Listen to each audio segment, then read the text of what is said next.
Il est l'heure de faire le point sur les produits que j'ai testés au mois de février et j'en ai testé beaucoup. Pour que vous puissiez y voir plus clair, je vais vous présenter les meilleurs produits que j'ai testés en février, mais vraiment le meilleur du meilleur. Parce qu'il y a plein de produits que j'ai aimés, mais il y en a qui sortent du lot. Et je vais vous présenter les produits qui m'ont le plus déçu. Je vais commencer par la crème de la crème. Sans faire de jeu de mots pourris, je vais vous présenter le plus bel enlumineur crème que j'ai pu tester jusqu'à aujourd'hui. Et j'en ai testé beaucoup des enlumineurs crème. La compétition est rude parce qu'il existe de très très beaux produits, mais alors celui-là, je trouve qu'il est vraiment au-dessus de tous. C'est l'enlumineur stick de chez Pat McGrath, le Skin Fetish Highlighter Balm Duo. On a un côté baume et un côté highlighter, donc le baume, point rendu effet glass skin et peau mouillée. Et franchement, de tous les baumes que j'ai pu tester comme ça en transparence, c'est la texture la plus réussie, la plus fine, celle qui va le moins coller, celle qui va avoir le moins un effet justement de texture sur la peau. Alors il en existe des très beaux et des moins chers que ça, on est d'accord, mais cette texture baume, elle est parfaite, c'est super fin, c'est pas gras du tout. Alors c'est pas gras du tout, ça reste un baume, c'est crémeux sous le doigt, mais c'est pas du tout épais et c'est... Je sais pas comment elle a fait, c'est pas collant, je sais pas comment elle s'est débrouillée, mais bref, regardez comme c'est joli sur ma main. Et de l'autre côté, on a une teinte highlighter, donc là pour le coup c'est teinté, c'est pas en transparence, la lumière est super naturelle et c'est une texture donc crème qui se transforme en fini poudré sur la peau. Ça va lisser et flouter la texture de la peau. Au niveau de la lumière, c'est hyper naturel, il n'y a pas de paillettes. On peut quand même moduler un petit peu, on peut les appliquer ensemble ou séparément. Franchement, j'ai pas le souvenir d'avoir testé des enlumineurs crème aussi jolis au niveau des textures sur la peau. Autant il y a des produits qui font le buzz, des fois je me dis, mais vraiment, non, c'est pas que je comprends pas, parce que chacun sa peau, chacun ses goûts, ses attentes, machin et tout, mais je sais pas, celui-là je le trouve vraiment au-dessus et je me dis qu'il mériterait franchement de faire le buzz. Bref, deuxième produit, de quoi je vais vous parler? Un autre produit qui m'a complètement bluffé au mois de février, je ne m'en remets toujours pas de cette poudre, c'est la dernière poudre de chez Tarte, la Smooth Operator Amazonian Clay Finishing Powder. C'est la poudre la plus lissante que j'ai jamais testée. Alors, attention à la quantité que vous allez appliquer avec cette poudre parce que si vous en mettez trop, vous allez peut-être avoir un effet justement un petit peu trop velouté, un petit peu trop poudré sur le teint. Il faut avoir la main légère. Moi, ce que je fais, c'est que je prélève à la houppette, je chauffe la matière sur ma main avec la houppette et je viens juste passer sur les zones que je veux lisser et smousser. Mes pores disparaissent, ça matifie super bien la peau et c'est très joli appliqué comme ça. Ça m'est arrivé d'en mettre un petit peu trop sur ma houppette et d'avoir un effet trop velouté, ouais, et un effet trop peau poudré, je sais pas comment vous décrire ça, mais moi j'aime bien vraiment avoir un effet fondu sur la peau, comme si je n'avais pas appliqué de poudre en fait. Donc ayez la main légère, mais si vous recherchez des poudres matifiantes, lissantes, et en plus qui vont contrôler les brillances, fixer le maquillage, etc., cette poudre de Tarte, vraiment, à chaque fois que je l'ouvre et que je la touche, je me dis, j'ai jamais vu un truc aussi fin que ça, c'est assez incroyable au niveau de la texture, je vous jure. Après, c'est un peu chiant parce que c'est tellement fin que quand on ouvre, vous voyez là, je n'ai absolument pas secoué le truc, j'ai juste ouvert comme ça et avec l'appel d'air, je vois de la poudre qui vole quoi. Faites attention, voilà, quand vous ouvrez et refermez la poudre, même là je vois que ça vole. C'est dommage de devoir partir mon argent comme ça dans les airs. Elle est géniale, elle est vraiment très belle sur la peau. Je voulais vous reparler aujourd'hui du fond de teint Il Maquillage. Alors j'ai filmé une vidéo sur la marque Il Maquillage, c'était juste avant ma vidéo des favoris du mois de janvier, donc j'avais pas assez testé pour vous en reparler. Et là donc ça fait un mois que je teste les produits. Et en préparant cette vidéo, je me suis dit, si je devais ne choisir qu'un seul produit par rapport à tout ce que j'ai testé chez Il Maquillage, ce serait quoi pour, comme je vous dis, vous faire ressortir vraiment le meilleur du mois? Ce serait le fond de teint. Il est incroyable sur ma peau ce fond de teint et franchement, quand j'ai testé la marque, je n'y croyais pas. Comme je vous ai dit, il y a tellement d'avis positifs en nombre et en étoiles remplies comme ça, genre 5 sur 5, 4,5 sur 5 et tout, avec des centaines de milliers d'avis. Je me dis, c'est pas possible. C'est pas possible que non, il y a un truc qui cloche et en fait, je suis amoureuse de ce fond de teint. Il est au même niveau pour moi que le fond de teint Lancôme, le Ultra Wear Care and Glow. La texture est tellement fine et en même temps ça corrige bien mon teint. Alors on n'est pas sur une couvrance forte, on est sur une couvrance moyenne modulable, mais il me fait un teint parfait, un teint un petit peu... Enfin parfait. Je veux dire un teint un peu filtre, un peu Photoshop, voilà, plus ça va et puis on retrouve ce genre de texture dans les fonds de teint. Il a un fini semi-mat, ça dégage un petit peu de lumière mais pas trop et j'ai pas besoin de faire de retouche au niveau du sébum et je sais qu'avec ce fond de teint, enfin à chaque fois que je l'applique déjà je suis bluffée par le rendu et je sais qu'au niveau de la tenue il est génial. Je vous ai pas dit son nom, excusez-moi, je suis tellement emballée par le produit que j'oublie de vous dire.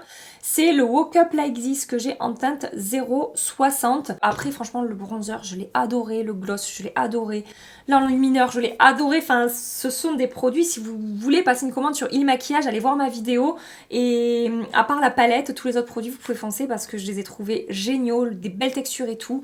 Mais lui, il est tout en haut du classement, quoi, en fait. Voilà. C'est dur hein, de vous faire ces vidéos sélection parce que je me dis... Ne pensez pas que par exemple le bronzer Il Maquillage, il n'est pas dans cette vidéo parce que finalement je l'aime pas plus que ça. Je l'aime beaucoup, je l'ai énormément utilisé au cours du mois. Mais je me dis que ces vidéos elles perdraient tout leur intérêt si vraiment je mets trop de produits. C'est une petite torture parce que je me dis il y a des produits qui mériteraient tellement d'être dans cette vidéo. Je voulais revenir en super découverte sur des produits petit prix maintenant parce que Il Maquillage ça coûte quand même très cher. Mais j'ai découvert de très beaux produits à petit prix ce mois-ci. Tout d'abord l'Anti-Cerne Make-up Révolution. C'est le IRL Filter Finish Soft Matte Concealer que j'ai en teinte C6. Un petit peu trop clair pour moi, mais j'arrive à le faire fonctionner quand même. Franchement, il est génial cet anti-cerne à tout petit prix avec mon code GABELEF sur Look Fantastic qui revient, je crois, aux alentours de 5 €, un truc comme ça. C'est vraiment du tout petit prix. Il a une couvrance moyenne à forte, un fini semi-mat, il lisse le contour de l'œil, il tient super bien, je n'ai pas besoin de le poudrer, il ne vieillit pas mon contour de l'œil, il ne le craquelle pas, il ne fait pas sec. Vraiment, il se comporte super bien sur le contour de mon œil. Attention cependant, si vous avez vraiment un contour d'œil sec et déshydraté, peut-être pas. Et voilà, j'ai tendance à quand même bien hydrater ma peau avant d'appliquer cet anti-cerne avec un produit que je vais vous présenter juste après que j'adore pour ça. Et ça fonctionne super bien. Et dans la même gamme, j'ai testé la poudre Révolution Beauty, c'est la IRL Soft Focus 2 en 1 Powder, je crois, un truc comme ça. Donc on a une poudre pressée ici quand on ouvre et une poudre libre quand on dévisse là. Et franchement, ces poudres sont super jolies sur le teint. Alors la poudre pressée est plus matifiante que la poudre libre qui a un tout petit fini satiné très léger. Ça va pas vraiment apporter de la lumière, mais c'est semi-mat au niveau du fini. Et la poudre libre est plus fine. Je trouve que la poudre pressée va un petit peu plus lisser la peau. Donc selon les zones, en fait, moi, selon mes besoins, je vous ai dit que je faisais du zoning hein, sur ma peau pour avoir le plus joli rendu possible. Et si vous voulez voir mes astuces make-up, je vous accroche la vidéo ici. Et après, au niveau des textures et du rendu sur la peau, on ne les voit pas. Ça ne fait pas sec, ça ne fait pas poudreux, ça ne rajoute pas d'épaisseur, ça fixe le maquillage, ça contrôle les brillances. Elle est super cette poudre. Je vous ai refait un reel sur Instagram publié récemment. Si vous voulez voir le avant-après sur ma peau, même au niveau des pores et tout. Ils disent dans les promesses que ça a un effet un petit peu filtre. Et ben pour le coup, je suis assez d'accord. C'est quand même très efficace sur la peau. Alors ça sera pas aussi fin et lissant que la poudre de chez Tarte. Mais si vous recherchez des poudres à petit prix, vous pouvez foncer sur celle-là, elle est super. Le produit dont je vous parlais justement pour préparer mon contour d'œil avant d'appliquer de l'anti-cerne, c'est un produit de la marque Elemis. Alors Elemis, c'est pas donné, mais récemment j'ai passé une commande sur Amazon pour tester d'autres produits de la marque Elemis parce que j'ai adoré ce truc. Et il y avait des promos quand même assez intéressantes, donc voilà, je vous mets les liens dans la barre d'infos, n'hésitez pas à les checker. Ce produit, c'est le Pro Collagen Eye Revive Mask. Savourez mon bel accent comme d'habitude. C'est un produit qu'on peut utiliser comme un masque de nuit et on peut aussi l'utiliser comme base de maquillage pour réhydrater la peau, donc lisser du coup la peau puisque le fait d'hydrater ça atténue les petites rides et les petites ridules et ça permet à l'anti-cerne aussi de bien se fondre à la peau et voilà de bien s'appliquer par-dessus ce produit.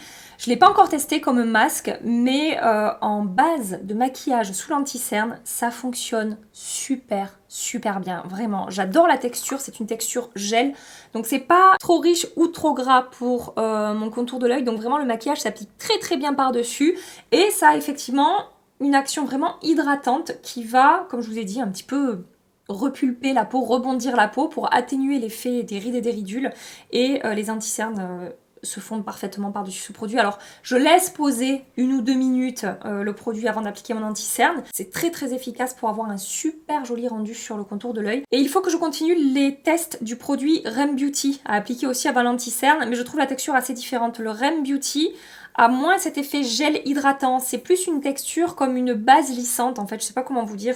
Je trouve que par rapport à ce que je vois, le Rem Beauty pour moi il manque un petit peu d'un côté hydratant à mon goût. Ensuite, on repasse dans une catégorie de make-up à petit prix. Je voulais vous reparler du blush, Colorful Blush de Sephora Collection et tout particulièrement la teinte 01 Shame on You. J'ai adoré porter ce blush ce mois-ci. Vous m'avez beaucoup vu l'utiliser ici et sur Instagram.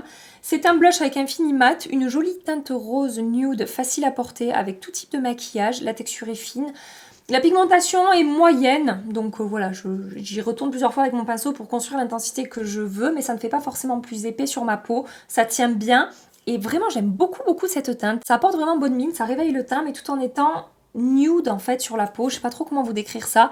Enfin bref, j'ai adoré ce petit blush de Sephora Collection, et toujours chez Sephora Collection, le dernier enlumineur qu'ils ont sorti, le Colorful Luminizer, là je vous montre la teinte 02 Sparkling Honey, mais j'ai aussi testé la teinte 01, je sais plus comment elle s'appelle, qui est plus dorée. Là c'est un petit peu plus pêche et l'autre est un petit peu plus doré.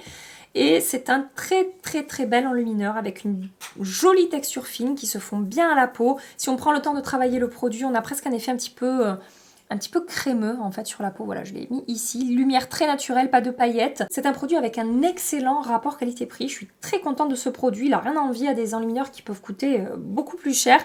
Petit reproche quant à la sélection des teintes, parce que j'ai la teinte 01 et 02 et sur ma carnation, c'est pile poil ce qu'il faut. Enfin là, je sais pas si vous voyez quand même, ça a teinté ma peau. Donc pour des peaux plus claires, je pense que ça ne va pas aller. Ce serait bien qu'ils arrivent à faire des teintes un petit peu plus champagne, un petit peu plus claires en fait, qui puissent aller à des carnations plus claires que la mienne. J'ai pas testé les deux autres teintes qui m'ont l'air un petit peu plus foncées. Je sais pas non plus s'il y aura assez de teintes pour les peaux vraiment très foncées. Récemment, j'ai découvert cette chose-là de Iconic London, c'est un baume à lèvres teinté. J'avais commencé par tester la teinte Sitting Pretty dans la vidéo que je vous accroche ici. Vous retrouverez dans cette vidéo également l'anti-cerne et la poudre Make Up Revolution. J'ai tellement aimé le rendu de ce produit que j'ai acheté trois autres teintes. Alors la teinte Sitting Pretty, ça reste ma teinte préférée des 4 que j'ai. C'est une teinte hyper facile à porter, c'est plutôt nude sur ma peau, mais ça rehausse quand même bien mes lèvres. Et ce que je préfère avec ce produit, c'est son effet glossy. Je pense que de tous les baumes à lèvres teintés que j'ai pu tester, c'est celui qui va le plus avoir cet effet brillant en fait, brillant, miroitant, vous voyez comme ça réfléchit la lumière. Au niveau de la tenue, c'est bien, c'est pas incroyable non plus. Quand je dis que c'est bien, c'est que je n'ai pas besoin d'appliquer de crayon en dessous et que ça ne va pas baver et filer sur le contour de mes lèvres, et il faut que je fasse des retouches tous les 1h30, 2h à peu près, un petit peu comme un gloss qui tient plutôt bien on va dire, mais franchement c'est vraiment, ça a un effet lèvres repulpées hyper lumineuse et c'est très joli, c'est très confortable, ça ne colle pas. J'ai adoré ces trucs. Et du coup, je vous montre les 3 autres teintes que j'ai. Ici, comme je vous ai dit, c'est Sitting Pretty. Ici, c'est Love Language. Ici, c'est la teinte Strapless. Et ici, c'est la teinte Undone. Voilà. Bon, ces deux sont un petit peu trop similaires à mon goût. Et bon, celle du dessus, ouais, c'est quand même, je sais pas, au niveau de la déclinaison des teintes, je trouve pas ça incroyable. Ça sert peut-être pas à grand chose d'acheter plusieurs teintes comme j'ai fait, parce que finalement, je pense qu'au niveau du rendu, ça sera assez similaire sur les lèvres. Mais si vous aimez ce genre de rendu, franchement, vous pouvez foncer, parce que ces produits-là sont magnifiques. Toujours dans la catégorie favoris, je voulais revenir sur la dernière poudre de Typologie. Il s'agit de la poudre libre matifiante Zinc PCA 1% composée à 97% d'ingrédients d'origine naturelle. J'adore cette poudre, pas pour les mêmes raisons que la poudre tarte. Je vous ai fait toute une vidéo où je vous explique les différences entre ces deux poudres. Ce que j'adore avec celle-ci, c'est qu'elle va justement avoir cet effet fondu dont je vous parlais tout à l'heure quand je vous disais attention à la poudre tarte de ne pas en mettre trop. Ça a vraiment un effet peau... comment dire, peau pas poudrée. Alors ça matifie, donc forcément, voilà, je vois son efficacité sur la peau, je sais que j'ai poudré mon teint. C'est pas velouté comme la poudre tarte. J'essaie de vous montrer là sur le dos de ma main. C'est un petit peu teinté, donc déjà ça va finir de corriger, ça va unifier un tout petit peu plus votre teint. Alors c'est pas un produit, c'est pas comme un fond de teint poudre, attention, hein. Mais voilà, on a un aspect teinté qui, je trouve... fait un teint un petit peu de poupée, et une fois travaillé sur la peau, on n'a plus du tout d'effet velouté ou d'effet justement poudré, et ça a un rendu hyper naturel. Ça matifie, ça fixe, ça contrôle les brillances au cours de la journée, ça lisse un petit peu. Je l'utilise pas pour ça en fait, je l'utilise vraiment pour l'effet teint de poupée un petit peu, je sais pas comment vous dire. Elle me fait beaucoup penser à la poudre Shape Tape de chez Tarte, qui n'est plus vendue chez Sephora, que j'aime d'amour, hein, que j'ai utilisé pendant des années et des années. Peut-être que la poudre Tarte, elle avait moins justement cet effet fondant et un effet un tout petit peu plus poudré que cette poudre typologie qui est vraiment... vraiment canon sur la peau. Elle est géniale cette poudre typologie. Dernier produit favori de cette vidéo. C'est pas du 100%, mais j'ai tellement été agréablement surprise par ce produit que je me suis dit qu'il méritait quand même un petit temps dans cette vidéo. Le fond de teint Maybelline en poudre, le Super Stay 24h Hybrid Powder Foundation que j'ai en teinte là sur mon visage 06. C'est la première fois de toute ma vie que j'arrive à faire fonctionner vraiment aussi bien un fond de teint poudre sur ma peau. Il est beau sur ma peau, ce fond de teint, il se fond bien, il a une belle couvrance, il se comporte très très bien sur ma peau. Le seul regret que j'ai, c'est qu'il est censé lisser et flouter les pores, et moi mes pores ont une apparence normale en fait avec ce fond de teint. Je m'attendais tellement à ce que ce soit une catastrophe que quand j'ai vu que ça fonctionnait, j'étais super contente. Au niveau de la tenue, ça tient très bien. Je brille. Alors, je brille aussi parce que je ne vais pas appliquer de produits trop matifiants en dessous. Je veux voilà, avoir le rendu le plus fondu possible, donc je mets des bases hydratantes et forcément avec ma peau mixte, ben je peux briller un petit peu en fin de journée. Là, ça fait 4 heures, je crois que j'applique le fond de teint à peu près. Et regardez, franchement, au niveau du glow, j'ai un tout petit peu de glow sur mon front, mais c'est très léger. Je l'ai aussi testé en poudre de finition par-dessus un fond de teint. Ça rajoute une belle correction, une belle couvrance par-dessus un fond de teint. Ça ne fait pas d'épaisseur, ça se fond très bien aussi à ma peau. Par contre, voilà, ça manque encore une fois de cet effet un petit peu floutant sur mes pores, mais ça ne les marque pas, ça ne les amplifie pas. C'est juste que j'aime bien avec mes poudres avoir un effet plus flouté ici, comme avec la poudre Tarte. Et ensuite, j'ai des flops à vous présenter. Des flops tout d'abord chez Rem Beauty. Si vous avez vu d'ailleurs, je porte l'ombre, là je suis en train de la tester, l'ombre Fembot de Rem Beauty dans les ombres à paupières liquides pailletées. On en reparlera. Mais bref, j'ai continué les tests de certains produits, pas tous, mais il y en a 3.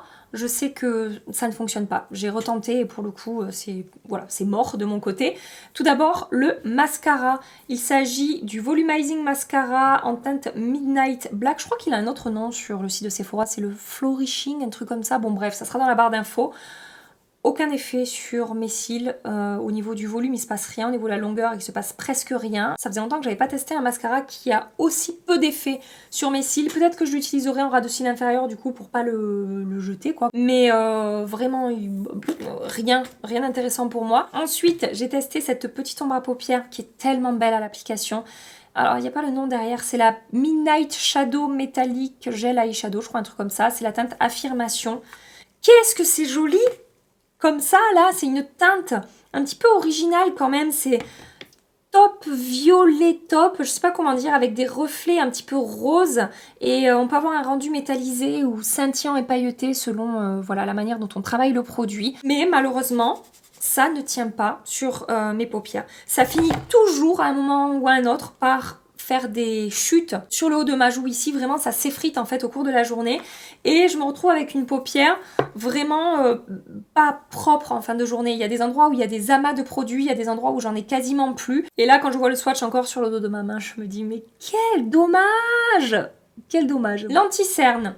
Alors, à l'application, ça va, l'anti-cerne, attendez, je vous donne son nom d'abord. Ah, il n'y a pas le nom. C'est le Sweetener Concealer, je crois, quelque chose comme ça, que j'utilise en teinte Light 4G. J'allais vous dire, à l'application, ça va, mais assez rapidement dans la journée, même en appliquant des bases bien hydratantes en dessous de mon anti-cerne, rapidement au cours de la journée, ça me vieillit vraiment le contour de l'œil. Alors, il a une belle couvrance et au moment de l'application, la texture se fond plutôt bien et tout, mais je vous dis, au bout de 4 heures dans la journée, quand je souris ou quoi, mais c'est tellement plissé et marqué ici, comme si ça séchait la texture de ma peau. Et à chaque fois en fin de journée, je me dis, mais mon Dieu, j'ai pris 30 ans dans les dents quoi avec ce truc.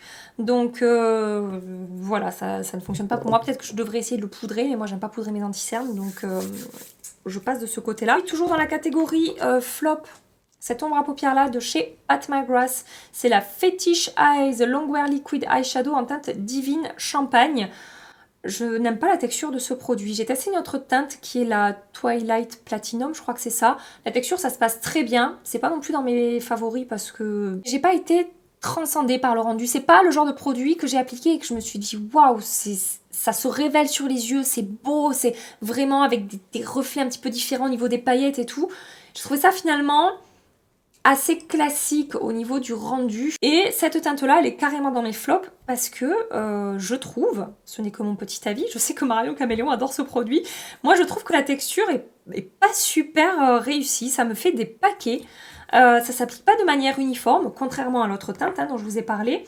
Et après, au cours de la journée, je trouve que ça fait un petit peu sec sur ma paupière et la texture presque s'effrite aussi un petit peu. Alors là, au niveau du swatch comme ça, c'est joli, hein, je l'ai mis ici, c'est très très beau. Mais après, porter sur les yeux, en fait, pour que ça se passe bien, il faut que j'applique une couche ultra fine de produit. Et du coup, je trouve que ça se voit pas tant que ça sur les yeux. Je trouve qu'on peut pas trop le moduler, en fait. Bref, voilà, donc c'est dans mes flops. Un autre produit, Pat McGrath, dans mes flops. La Mothership, oh ce nom, je déteste ce nom. Iconique Infatuation, voilà, débrouillez-vous avec ça. Donc, la qualité en soi, elle est bonne, hein. Dans cette palette, les mats se travaillent bien, les lumineux aussi.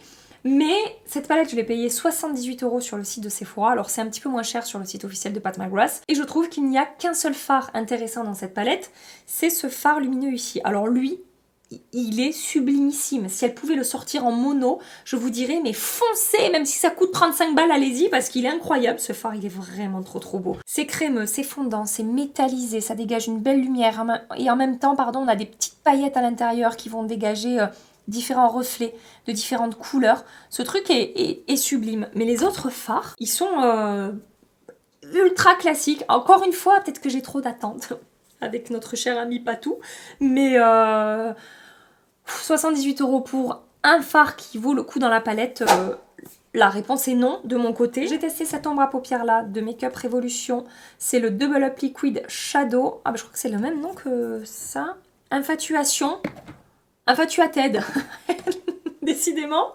ils se sont passés le mot. Donc le côté mat de cette ombre à paupières, ça fonctionne très bien. Par contre, de l'autre côté, ils disent que c'est une ombre métallisée, mais en fait, c'est une ombre gloss, avec une texture gloss crème qui ne sèche pas du tout. Donc c'est très beau sur les yeux, vraiment, j'ai mis le truc ici. C'est très beau, mais en 5 minutes, tout a migré dans mon creux et dans mes plis de paupières, et ça ne tient absolument pas, et ça a un effet collant du coup sur les yeux, et c'est dommage. Ils auraient fait une ombre métallisée classique qui sèche, ça aurait été super. Et enfin, dernier flop dans cette vidéo, les blushs de chez Sephora. Vous allez vous dire, mais c'était pas dans tes favoris, si, mais la teinte 01 était dans mes favoris, mais la teinte 49 et la teinte 48 sont dans mes flops. Je trouve que la texture va varier avec ces blushs au niveau du fini, au niveau des teintes. Déjà, la teinte 49, il y a beaucoup de paillettes à l'intérieur. La teinte 48, c'est un fini satiné, mais c'est assez épais au niveau de la texture. Je trouve que ça se fond beaucoup moins bien que les blushs mat en fait de cette gamme. Ça m'apporte un effet un petit peu sec sur la peau. Je trouve que ça se fond pas super bien. Si ces blushs vous intéressent, allez voir en magasin les textures et les différents finis, déjà pour choisir selon ce que vous aimez hein, au niveau de vos goûts, et puis pour peut-être swatcher un petit peu les textures pour voir ce que je veux vous dire. Et j'ai fait le tour de mes plus belles découvertes et mes plus grandes déceptions du mois. Et par rapport à ma dernière vidéo crash test, fond de teint KVD Beauty, blush Charlotte Tilbury, produits NYX, etc. J'ai pas assez testé pour vous faire un point dans cette vidéo. Donc je continue les tests. On en reparle au cours du mois, ici, sur Instagram. Je vais vous laisser ici pour aujourd'hui. J'espère que ça vous a plu, ce petit moment à papoter make-up ensemble. Si c'est le cas, on like et on s'abonne avant de partir. En attendant ma prochaine vidéo, je vous fais des milliards et des milliards de bisous. Voilà, prenez soin de vous et à très bientôt. Bye bye.